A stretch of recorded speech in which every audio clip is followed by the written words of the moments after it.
السلام علیکم ورحمۃ اللہ وبرکاتہ۔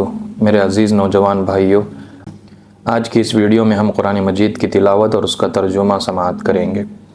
اعوذ باللہ من الشیطان الرجیم، میں پناہ میں آتا ہوں اللہ کی شیطان مردود سے۔ بسم اللہ الرحمن الرحیم، شروع کرتا ہوں میں اللہ کے نام سے جو بڑا مہربان نہایت رحم والا ہے۔ الحمدللہ رب العالمین، تمام تعریفیں اس اللہ کے لیے ہیں جو تمام جہانوں کا رب ہے۔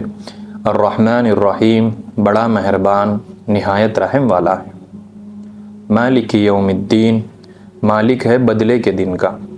ایاک نعبد و ایاک نستعین، ہم صرف تیری ہی عبادت کرتے ہیں اور صرف تجھ ہی سے مدد چاہتے ہیں۔ اہدنا الصراط المستقیم، ہمیں سیدھے راستے کی ہدایت دے۔ صراط الذین انعمت علیہم، ان لوگوں کا راستہ جن پر تو نے انعام کیا۔ غیر المغضوب علیہم ولا الضالین، نہ ان لوگوں کا جن پر غضب کیا گیا اور نہ ان لوگوں کا جو گمراہ ہوئے۔ صدق اللہ العظیم۔